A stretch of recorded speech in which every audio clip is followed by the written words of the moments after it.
بنا وہ جنت کا رنگ روغن. جنت میں جو رنگ اور روغن جو سجے ہوئے ہیں، جنت کی جو خوبصورتی ہے، تو سرکار کے قدموں سے جو پانی بچا تھا وہی جنت کی حسن کو حسن بنا دیا، جنت کی خوبصورتی بنا دیا.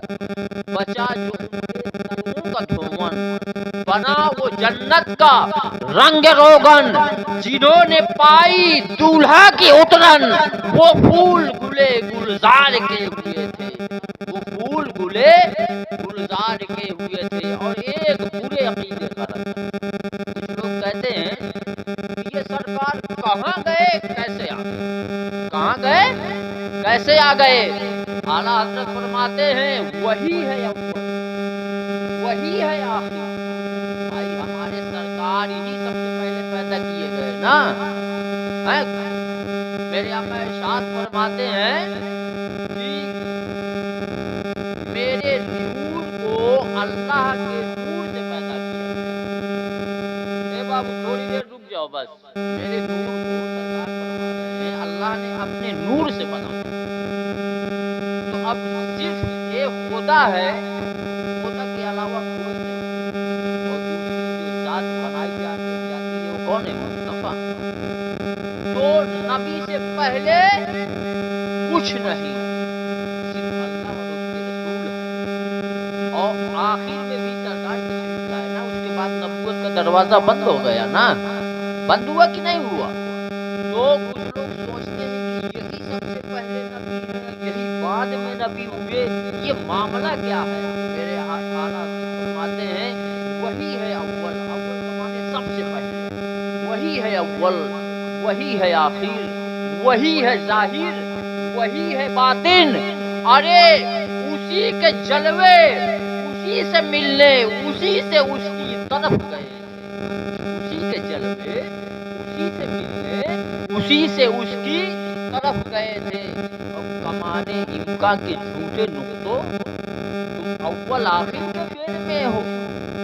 اعلیٰ حضرت اس طرح سے رد کر رہے ہیں کہ کمانے امکا کے جھوٹے نقطوں، تم اول آخر کے فیر میں ہو. ارے محیط کی چال سے تو پوچھو کدھر سے آئے کدھر گئے. ارے بھائی وہ جو کمار کے یہاں وہ جو گھمایا جاتا ہے نا برتن بنانے کے لیے، تو اس کی چال سے پوچھو کہ کہاں سے آئے اور کہاں جا رہے. جہاں سے آ رہا ہے وہی تو گھوم کے پہنچے گا. تو اعلیٰ حضرت کتنے اچھے انداز میں سمجھا رہے ہیں. یہ تھا قصیدہ سرکار صلی اللہ تعالیٰ علیہ وسلم کی ذات کے بارے میں. اب آئیے کچھ باتیں اہم بتا دوں. نہیں ہے، ٹھنڈ بہت ہے. حضور علیہ الصلوۃ والتسلیم کو رب نے چاہا کہ اپنی بارگاہ میں. کس نے چاہا؟ رب نے چاہا. تو جبریل کو حکم ہوا کہ اے جبریل جاؤ جنت سے سواری لو اور میرے حبیب کو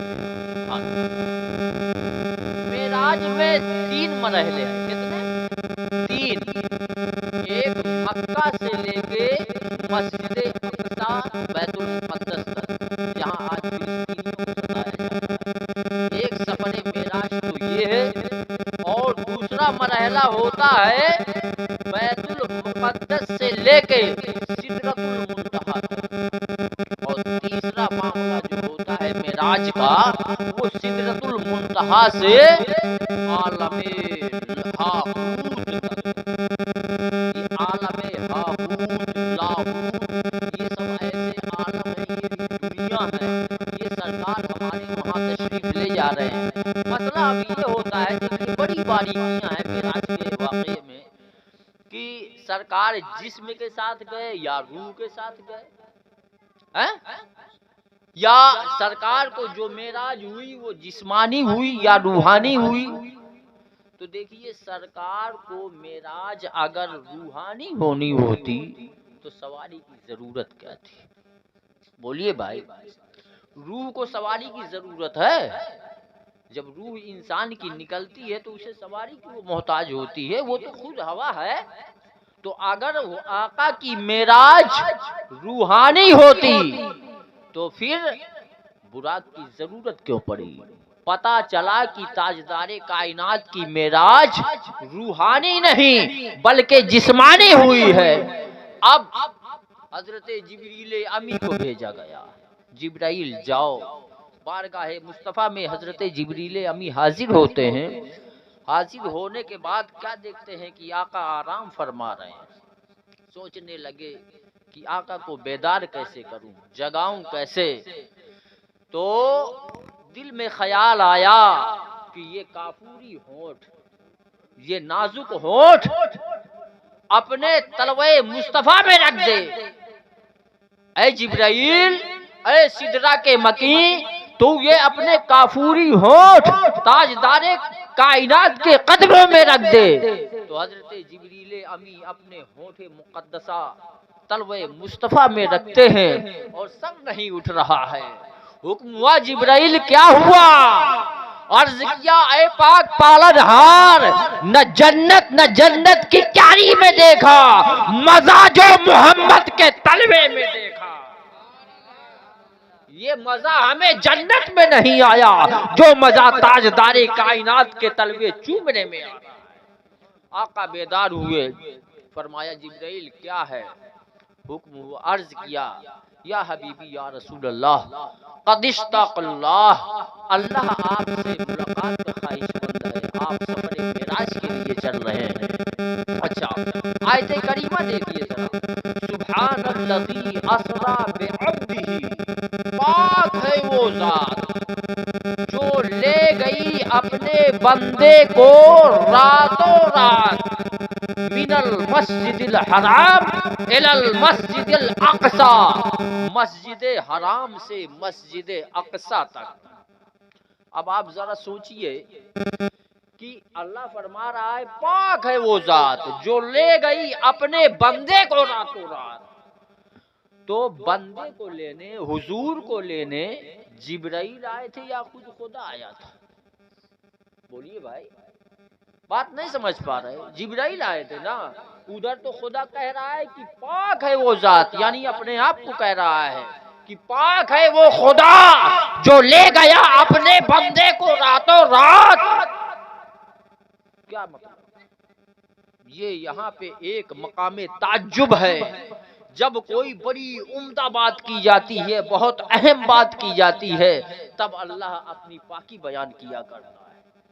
پتا چلا کہ یہاں جبرائیل نہیں بلکہ خود خدا حبیب کو لینے آ رہا ہے۔ خود اللہ اپنے حبیب کے ساتھ جا رہا ہے۔ بہرحال حضور براق پہ سوار ہوئے۔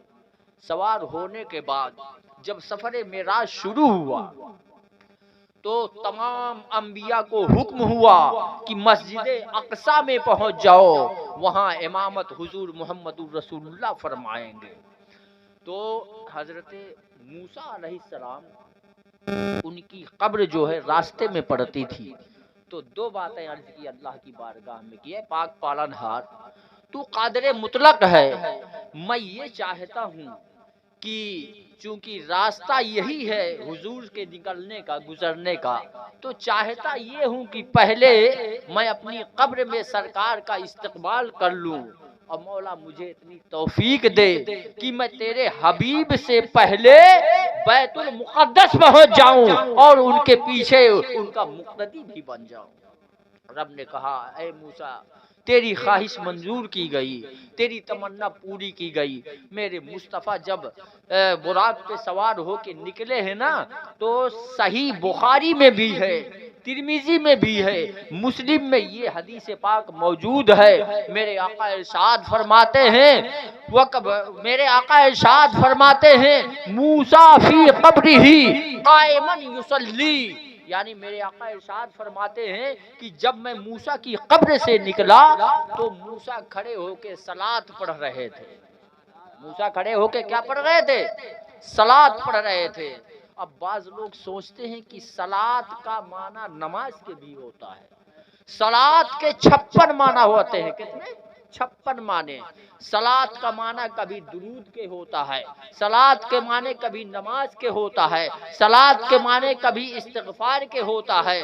چوں اس طرح سے سلات کے 56 معنی آتے ہیں. تو بعض لوگوں نے کہا کہ موسیٰ جو اپنی قبر میں کھڑے ہو کے سلات پڑھ رہے ہیں وہ نماز پڑھ رہے ہیں. بعض لوگوں کا یہ گمان ہوا کہ جو حدیث میں یہ لفظ آیا ہے قائمن یصلی کہ کھڑے ہو کے وہ صلاۃ پڑھ رہے تھے، یعنی حضرت موسیٰ نماز پڑھ رہے تھے. تو یہ بات تو سمجھ میں نہیں آ رہی. چونکہ براق کوئی بہت دھیمی سواری تھی کیا براق اتنی دیر وہاں ٹھہر سکتا تھا کیا کہ اتنی دیر میں موسیٰ نماز پڑھ لیں؟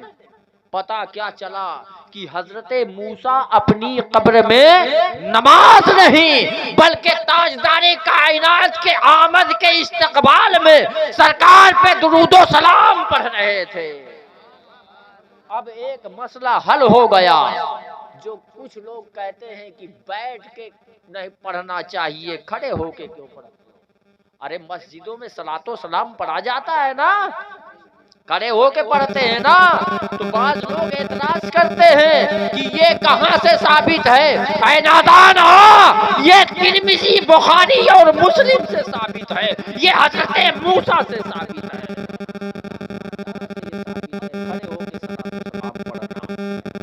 پتا کیا چلا کہ حضرت موسیٰ کھڑے ہو کے سلام سرکار پہ کیا پڑھ رہے تھے؟ درود و سلام پڑھ رہے تھے. اب حضرت موسیٰ مقتدی بننے کے لیے بیت المقدس بھی پہنچ جاتے ہیں. پھر اعتراض ہوا، لوگوں نے بڑے اعتراضات کیے، بڑے سوال کیے کہ ارے ابھی تو آپ لوگ کہتے ہیں کہ سب سے بڑا مقام حضور محمد الرسول اللہ کا ہے اللہ کے بعد، اور حضرت موسیٰ کا مقام ان سے کم ہے، تو یہ کیسے پہلے پہنچ گئے اور محمد الرسول اللہ بعد میں کیسے پہنچے؟ تو ان نادانوں کو یہ سوچنا چاہیے کہ حضرت موسیٰ اپنی رفتار سے جا رہے تھے اور سرکار اپنی رفتار سے جا رہے تھے.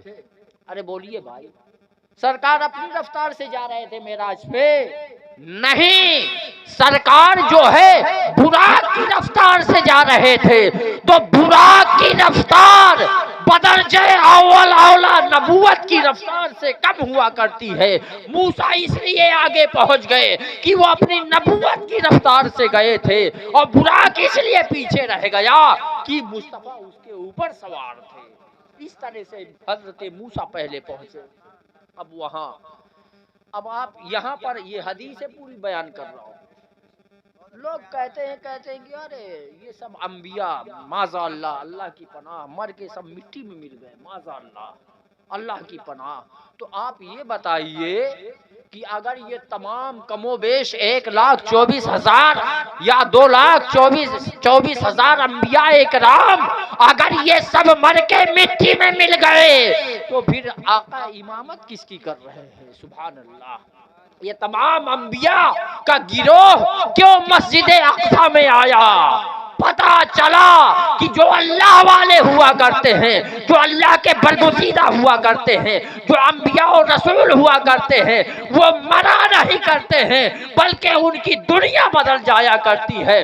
پہلے وہ اس دنیاوی زندگی میں تھے، اب وہ اخروی زندگی میں پہنچ گئے. فرق یہ ہے. آقا نے تمام انبیاء کی امامت فرمائی. یہ پہلا سفر مکمل ہوا، مسجد اقصی پہنچے. اب براق،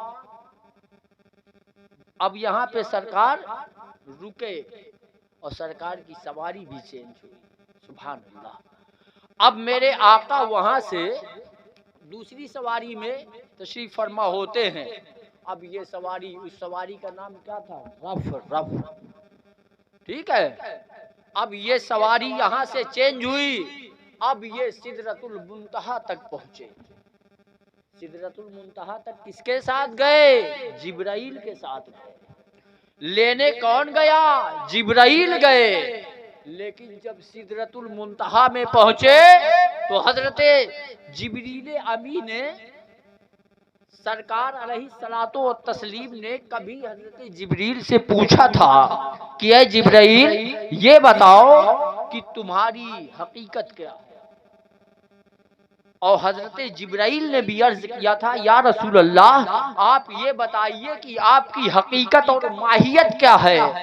تو میرے آقا نے ارشاد فرمایا کہ اے جبرائیل جب وقت آئے گا تب بتا دوں گا۔ اب سدرۃ المنتہا پہ پہنچے ہیں تو میرے آقا ارشاد فرماتے ہیں اے جبرائیل یہ بتاؤ تمہاری حقیقت کیا ہے؟ تو حضرت جبرائیل مسکراتے ہیں، مسکرانے کے بعد اپنے 600 نورانی پروں کو پھیلا دیتے ہیں، عرض کرتے ہیں یا رسول اللہ یہ میری حقیقت ہے، یہ میری طاقت ہے، یعنی ان کا ایک پر اتنا بڑا کہ پوری دنیا ڈھانپ لے، اپنے 600 نورانی پروں کو پھیلا دیتے ہیں۔ پھر حضرت جبرائیل عرض کرتے ہیں یا رسول اللہ اب آپ بتائیے آپ کی حقیقت کیا ہے، آپ کی اصلیت کیا ہے، آپ کا پاور اور اختیار کیا ہے؟ میرے آقا ارشاد فرماتے ہیں اے جبرائیل محمد کا پاور دیکھنا چاہتا ہے، محمد کی حقیقت کو جاننا چاہتا ہے، تو اے جبرائیل میری حقیقت اگر تجھے دیکھنا ہے تو سدرہ سے ایک بال برابر آگے بڑھ کر دیکھ، میری حقیقت سمجھ میں آ جائے گی۔ بات نہیں سمجھ پائے، بڑی قیمتی بات بول رہے لیکن سمجھ میں نہیں۔ جبرائیل سدرہ کے آگے نہیں جا سکتے تھے، کیوں؟ اس لیے کہ اگر سدرہ کے آگے جبرائیل جاتے تو تجلیات الہی سے ان کے پر جل جاتے۔ وہاں پہ مصطفیٰ نے کہا جبرائیل میری حقیقت اگر دیکھنا ہے تو سدرہ کے آگے بڑھ کے دیکھ کہ مصطفیٰ کی حقیقت کیا ہے۔ اگر جاتے تو جل جاتے۔ بہرحال سدرۃ المنتہا پہ جبرائیل رکے، میرے آقا نے ارشاد فرمایا اے جبرائیل تو مجھے لینے گیا تھا نا، اب بتاؤ لینے جو گیا تھا وہی رکا جا رہا ہے۔ میرے مصطفیٰ یہ نہیں بولے کہ میں اب کیسے جاؤں گا، سبحان اللہ۔ اب وہاں پہ سرکار علیہ الصلوۃ والتسلیم کی پھر سواری بدلی جاتی ہے۔ جبرائیل عرض کرتے ہیں یا حبیبی یا رسول اللہ اگر اس سدرہ سے ایک بال برابر بھی آگے بڑھتا ہوں نا تو تجلیات الہی سے میرے پر جل جائیں گے۔ یا رسول اللہ اب آگے آپ تشریف لے جائیے، میں اس کے آگے نہیں جا سکتا۔ اب میرے مصطفیٰ سدرۃ المنتہا سے چلے، رف رف پہ سوار ہیں، میرے مصطفیٰ چلے جا رہے ہیں، عرش پہ پہنچے تو عرش نے کہا کہ ارے مصطفیٰ کا یہ مقام، عرش تھرانے لگا، لرزہ طاری ہو گیا، جس کو اعلیٰ حضرت بیان کرتے ہیں عرش کی عقل دنگ ہے، چرخ پہ آسمان ہے، ارے جانے مراد اب کدھر آئے تیرا مکان ہے۔ جانے مراد ہے، جانے مراد اب کدھر ہائے تیرا مکان ہے۔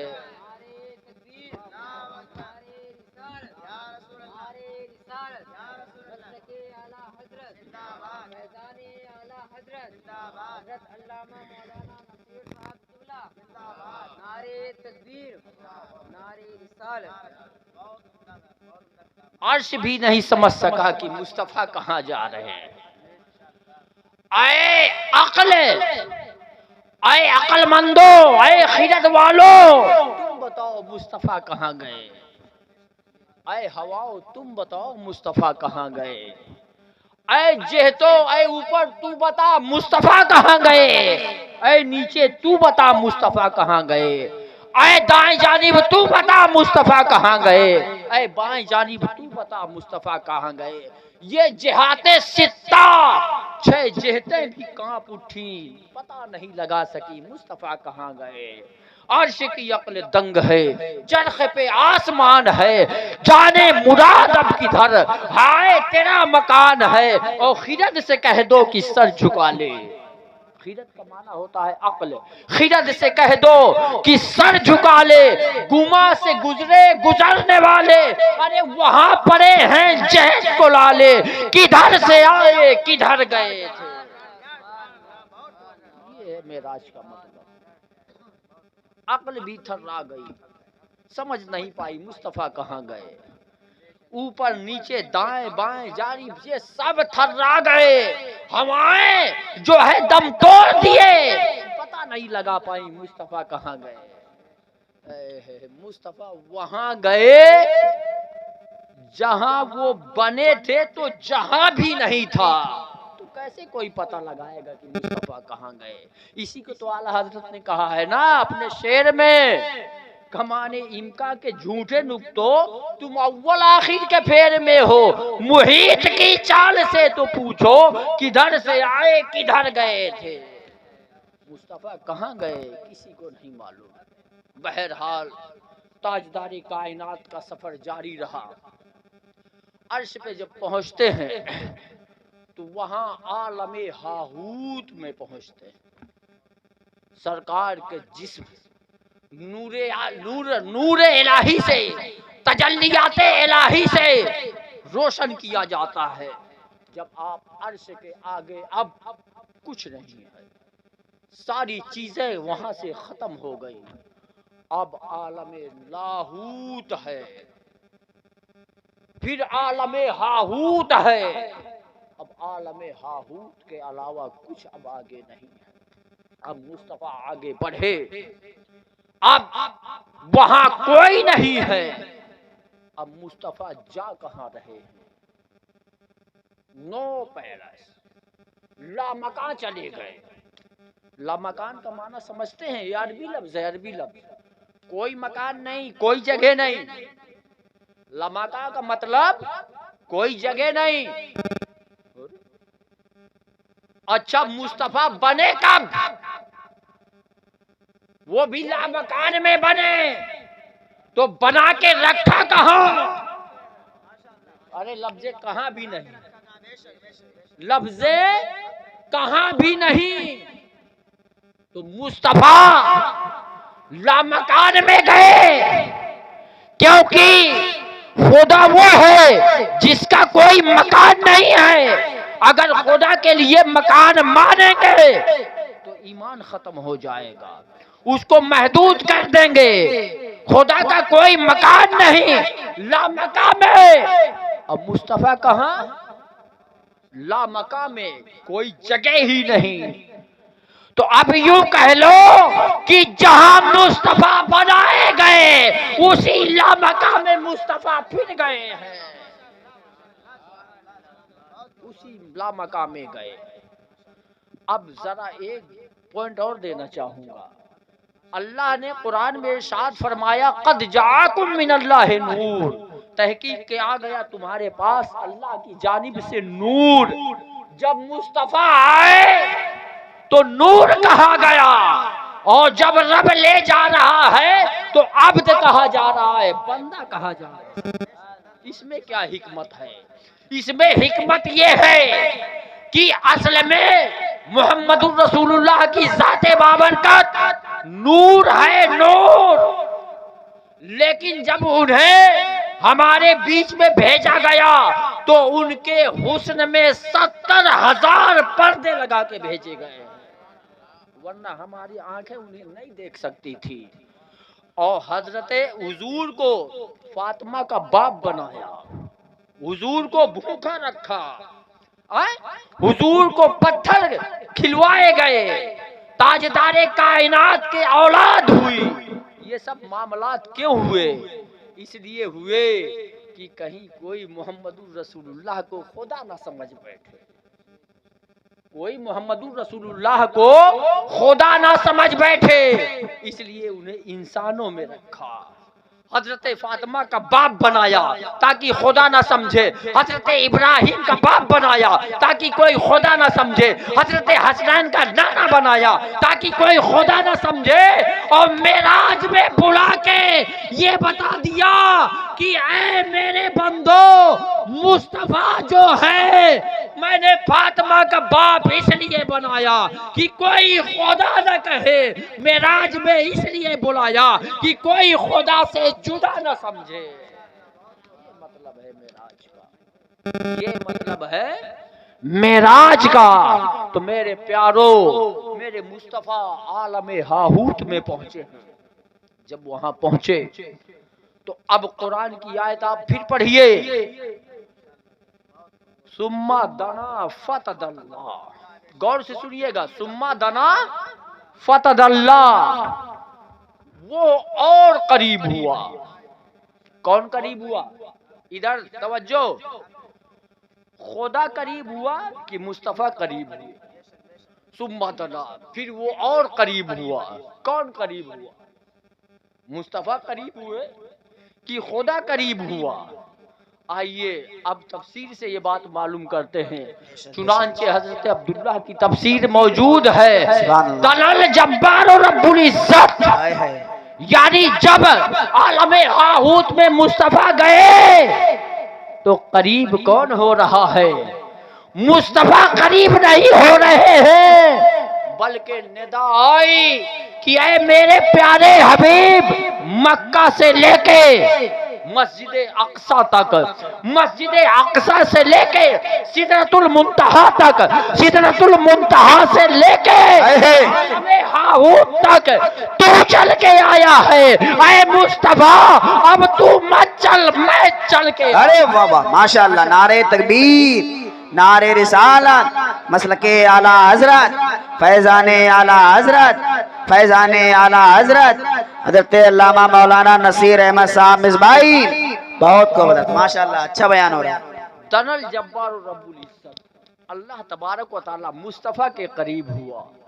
ابے وہ بے غیرتو، اب بھی نبی کی شوکت کو نہیں سمجھ پاؤ گے؟ کہتے ہیں محمد صلی اللہ علیہ وسلم جن کا نام ہے وہ کسی چیز کے مالک و مختار نہیں ہے۔ ابے نادان آ، دیکھ معراج کی سرزمین میں کیا کیا واقعات ہو رہے ہیں۔ اللہ قریب ہوا، ثم دنا، وہ قریب ہوا، فتدلا، اور قریب ہوا۔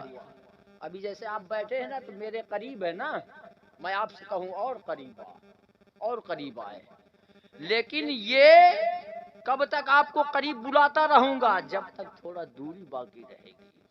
دیکھو قرآن کتنی مرتبہ کہہ رہا ہے، ثم دنا، پھر وہ قریب ہوا، فتدلا، پھر اور قریب ہوا۔ اس کا مطلب تھا ابھی تھوڑی دوری باقی ہے۔ وَكَانَ قَابَ قَوْسَيْنِ، اور اتنا قریب ہوئے کہ ایک تیر کمان کا فاصلہ رہ گیا۔ بات سمجھیے گا، کتنا فاصلہ رہ گیا؟ ماشاءاللہ، بہت کو، بہت کو، ایک دو کمانوں کا فاصلہ رہ گیا۔ اب جب بتائیے، یہاں پیار و محبت کی باتیں چل رہی ہیں، بے شک بے شک، پیار کی باتیں چل رہی ہیں، اللہ نے اپنے حبیب کو بلایا ہے اپنی بارگاہ میں، بے شک، سبحان اللہ، پیار کی باتیں چل رہی ہیں۔ حق ہے، یہ تیر کمان بیچ میں کہاں سے آ گئے؟ حق ہے، بے شک، تیر کمان تو دشمنی کی باتیں ہوتی ہیں نا، ہے، ماشاءاللہ، یہ تیر کمان کہاں سے آ گئے؟ تو اب یہاں پہ پھسلیے گا نہیں، ورنہ ایمان سے بھی چلے جائیں گے۔ اب میری بات ایسے موڑ پہ پہنچ گئی ہے کہ اگر ذرا سا میری زبان پھسل جائے تو میں کسی کام کا نہیں بچوں گا۔ حق ہے، ماشاءاللہ، دو کمانوں کا فاصلہ رہ گیا۔ کتنا؟ دو کمانوں کا فاصلہ رہ گیا۔ اب اتنا فاصلہ، دو کمانوں کا فاصلہ، تو کمان کیسی ہوتی ہے؟ بولیے بھائی، ارے کمان کیسی ہوتی ہے؟ تیر کمان نہیں دیکھے کبھی؟ حق ہے، کمان اس طرح ہوتی ہے نا ایسے۔ اچھا، ایک کمان یہ ہو گئی، یہ سمجھانے کے لیے بول رہا ہوں، بے شک بے شک، کہیں دھوکہ نہیں کھا جانا۔ اللہ نے قرآن میں مثال دے کے ہمیں سمجھایا ہے۔ ایک کمان یہ ہوئی اور ایک کمان سامنے سے آئی، دو کمانیں بنی ایسے۔ اچھا، اتنا اللہ اور محمد رسول اللہ قریب ہوئے کہ صرف دو کمان کا فاصلہ رہ گیا۔ اب قرآن نے وہ فاصلہ بھی ختم کر دیا، سبحان اللہ۔ وَكَانَ قَابَ قَوْسَيْنِ أَوْ أَدْنَىٰ، ارے اتنا قریب ہوا کہ بس اب گلے لگانا ہی باقی رہ جاتا ہے، اس کے سوا سب کچھ ہو۔ بہت کو بدرت، ماشاءاللہ،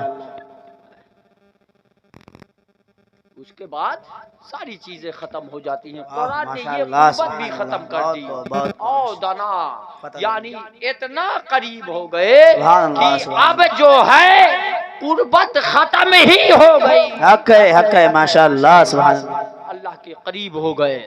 بہت اب خوب. میرے آقا جب بارگاہ خدا میں پہنچے ہیں تو شرح عقائد نصفی ایک بہت بڑی معتبر عقیدے کی کتاب ہے. اس میں آتا ہے بعض لوگ کہتے ہیں کہ دل سے دیکھا خدا کو. دل سے نہیں، میرے آقا نے خدا کو اپنی آنکھوں سے دیکھا، بے شک بے شک. بہت سبحان غور اللہ، سے سبحان دیکھا اللہ. ہے. یہی وجہ ہے کہ جب تاجدار کائنات اس دنیا معراج سے واپس آتے ہیں تو آپ سے صحابہ نے پوچھا یا رسول اللہ آپ نے خدا کو کیسا پایا؟ تو میرے آقا ارشاد فرماتے ہیں بڑا خوبصورت پایا، بڑا حسین و جمیل پایا. بے شک. میرے محترم جب اللہ اپنے حبیب کو اتنا قریب بلا لے تو اب بتاؤ، ایک طرف عبد ہے، دوسری طرف معبود ہے. سبحان اللہ. ایک طرف خالق ہے، دوسری طرف مخلوق ہے. صرف یہی ایک فرق رہ جاتا ہے، اس کے علاوہ سارے فاصلے توڑ دیے جاتے ہیں. بے شک بے شک. سبحان اللہ. اب میرے آقا علیہ الصلوۃ والتسلیم ایک دن بڑے جوش میں تھے، دریائے رحمت جوش میں تھا. حضرت عائشہ رضی اللہ تعالی عنہا سے فرمانے لگے کہ اے عائشہ، جو مجھ سے مانگنا ہے مانگ لے.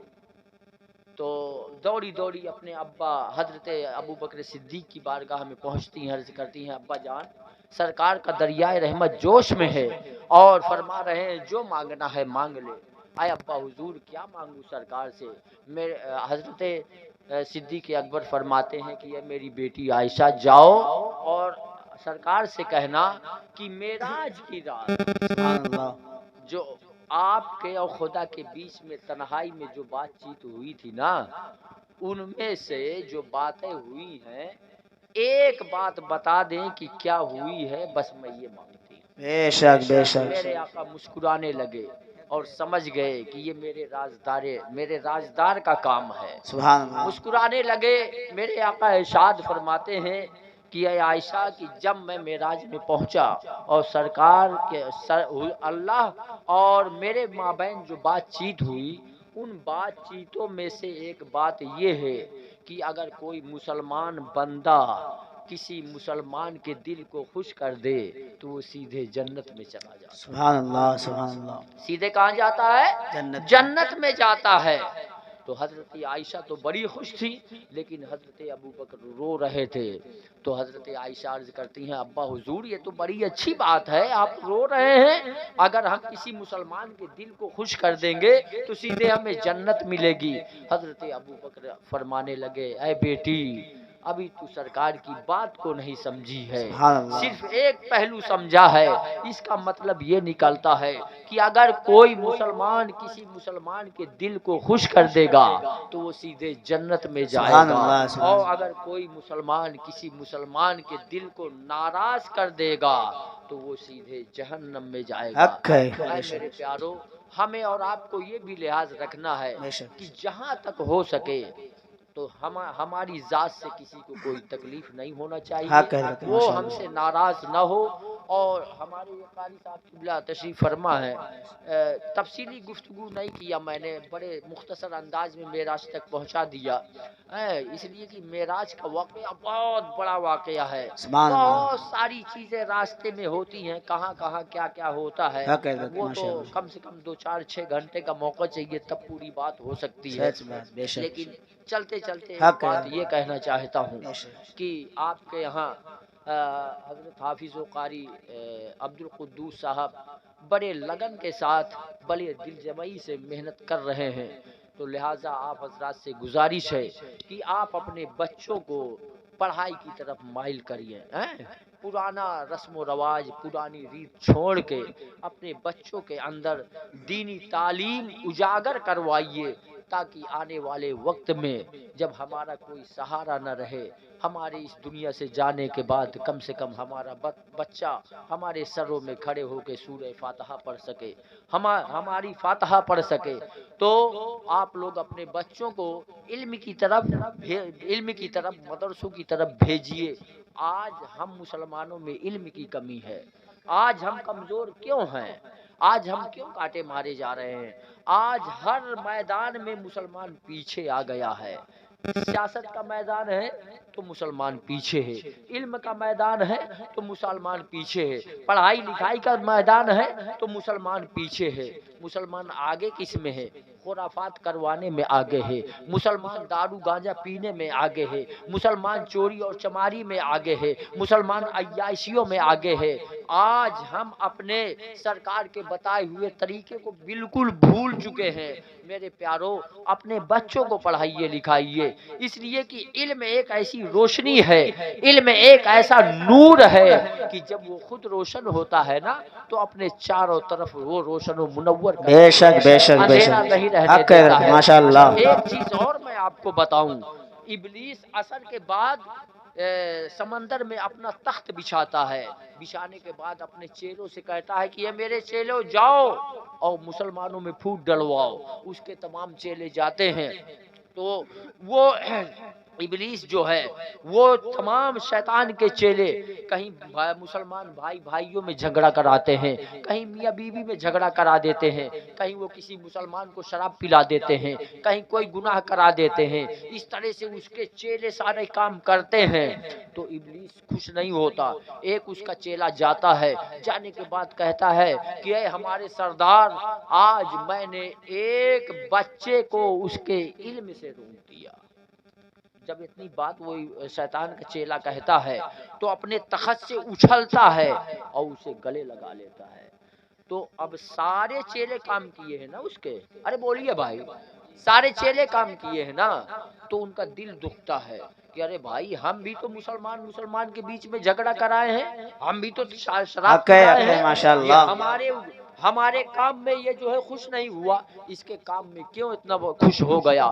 وہ لوگ جو ہے منہ نیچا کر کے بیٹھ جاتے ہیں۔ تو ابلیس سمجھ جاتا ہے کہ میرے چیلے ناراض ہو گئے ہیں، چنانچہ وہ اپنے تمام چیلوں کو لیتا ہے، لینے کے بعد جاتا ہے مسجد کا، وہاں سے راستہ تھا تو اس راستے پہ جا کے ایک شیشی ہاتھ میں لیتا ہے اور اپنے تمام چیلوں کو لے کے کھڑا ہو جاتا ہے۔ ایک عابد، پکا سچا نمازی، ہمیشہ اللہ اور اس کے رسول کا ذکر کرتا رہتا ہے، عابد ہے، متقی ہے، پرہیزگار ہے، لیکن اس کے اندر علم نہیں ہے، علم سے وہ بہت دور ہے۔ وہ عابد نکلتا ہے تو ابلیس اس کو روکتا ہے، کہتا ہے عابد صاحب رکیے۔ عابد صاحب کہتے ہیں ہاں بتاؤ کیا ہے؟ نماز کا وقت ہو رہا ہے، نماز پڑھنے جا رہا ہوں۔ ابلیس کہتا ہے کہ ٹھیک ہے آپ نماز پڑھنے جائیے، لیکن صرف ایک چھوٹا سا سوال ہے وہ مجھے بتا دیجئے۔ تو ابلیس عابد کہتے ہیں کیا سوال ہے تمہارا؟ تو ابلیس کہتا ہے کہ ایک بات یہ بتاؤ کہ کیا اللہ تبارک و تعالی ساتوں آسمان اور زمین کے ساتوں طبقات اس چھوٹی سی شیشی کے اندر رکھ سکتا ہے؟ تو میرے محترم، عابد عبادت تو کرنے والا تھا، سجدے کرنے والا تھا، رکوع کرنے والا تھا، زکوٰۃ و خیرات ادا کرنے والا تھا، لیکن علم سے کوسوں دور تھا۔ عابد نے کہا ابے تو کیسی بات کر رہا ہے؟ اتنے بڑے آسمان اور اتنی بڑی زمین اس چھوٹی سی شیشی کے اندر کیسے خدا رکھ پائے گا؟ میرے محترم، اس کی پوری زندگی کی عبادت ایک سیکنڈ کے اندر ابلیس نے برباد کر دیا۔ سچ ہے، اس کی واہ، پوری بے شک، زندگی بہت ختم ہو گئی۔ بہت۔ کیوں؟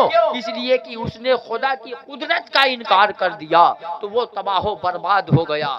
تھوڑی دیر میں ایک عالم اسی راستے سے جا رہا ہے، وہ ابلیس وہی شیشی لیے پہنچتا ہے، کہتا ہے عالم صاحب کہاں؟ عالم صاحب کہتے ہیں جا رہا ہوں نماز پڑھانے۔ ابلیس کہتا ہے ایک چھوٹا سا سوال ہے بتا دیجئے۔ تو عالم صاحب کہتے ہیں کہ ہاں بتاؤ کیا تمہارا سوال ہے؟ وہی سوال دہراتا ہے کیا کہتا ہے کہ یہ بتاؤ ساتوں آسمان زمین کے ساتوں طبقات اللہ اس چھوٹی سی شیشی کے اندر رکھ سکتا ہے؟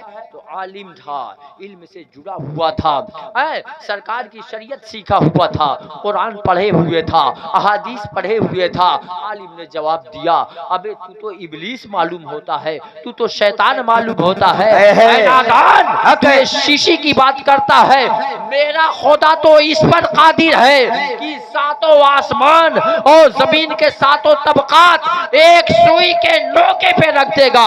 شیشی تو بہت بڑی چیز ہے، حق ہے، بے شک، بہت خوب، بہت خوب، ماشاءاللہ۔ علم نے بچا لیا، اچھا بھائی، اس ماشاءاللہ، کا ایک سجدہ نہیں برباد کر سبحان پایا، اللہ، سبحان اللہ، عابد کی پوری زندگی کی عبادت ملیہ میٹ کر دیا۔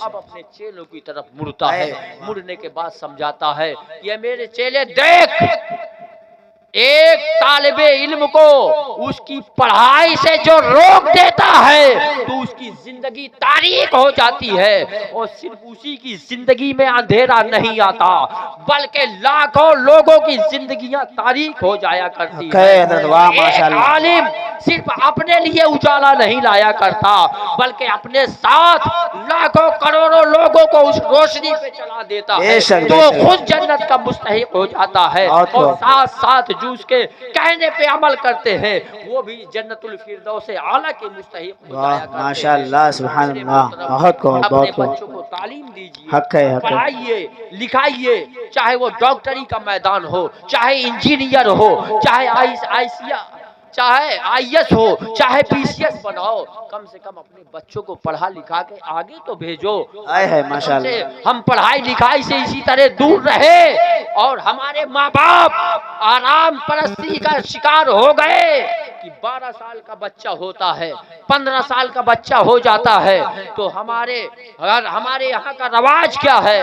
ماں باپ گھر میں بیٹھ جاتے ہیں، بیٹھنے کے بعد کہتے ہیں بیٹا میں بوڑھا ہو گیا ہوں، تیری عمر 15 سال کی ہو گئی ہے، جا بمبئی میں کچھ کھا کما اور میرا ہاتھ بٹا۔ اے میرے مسلمانوں، تمہارے پاس کس چیز کی کمی ہے؟ خدا نے تمہیں دولت دیا ہے، تمہیں زمین دیا ہے، تمہیں ہر طرح سے تیار کر کے ہر چیز تمہیں دی ہے۔ آؤ غیروں سے دیکھو، دن بھر پھاڑوا چلاتے ہیں، دن بھر 1 بیگھے زمین بھی نہیں ہے، پھاڑوا چلاتے ہیں، آدھا پیٹ کھاتے ہیں، لیکن ان کا بچہ الہ آباد میں پڑھ رہا ہے، بنارس میں پڑھ رہا ہے، لندن میں پڑھ رہا ہے، افریقہ میں پڑھ رہا ہے، دلی چینیوں میں پڑھ رہا ہے، اور ہمارے بچے ہم آرام پرست ہو کے ہم اپنے بچوں کی زندگیاں برباد کر کے 15 سال کی عمر سے جبکہ اس کی پڑھائی کی عمر ہوتی ہے بمبئی بھیج کے اپنا سہارا بنا رہے ہیں۔ اے پیارو، کس دنیا میں بہت اچھی بات ہے، آؤ روشنی کی طرف آؤ، اجالے کی طرف آؤ۔ جب تک ہم علم والے تھے، جب تک ہمارے پاس ڈاکٹر تھے، جب تک ہمارے پاس انجینئر تھے، جج تھے، وکیل تھے، تو مسلمان کسی میدان میں پیچھے نہیں ہٹا۔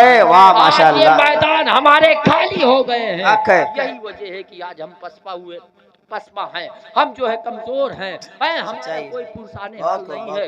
ایک مسلمان اگر آئی ایس آ جائے یا انسپکٹر آ جائے، پورے علاقے کو امیدیں بندھ جاتی ہیں، اپنا بھائی آیا ہے، اپنا خون آیا ہے، سبحان اللہ، سچ ہے، بے شک۔ پیارو، تو اب بتاؤ ہمارا تو کوئی ہے ہی نہیں، سب وہی ہیں، کہیں ہمارا پرسان حال کون ہوگا؟ تو آؤ نئی بیداری پیدا کریں اپنے اندر، نئے جذبے پیدا کریں، یہ عہد کریں، یہ وعدہ کریں کہ ہم پھاڑوا کریں گے، بھر پیٹ کھانا نہیں کھائیں گے، لیکن اپنے بچوں کو تعلیم دیں گے، چاہے وہ دینی تعلیم ہو، چاہے دنیاوی تعلیم ہو۔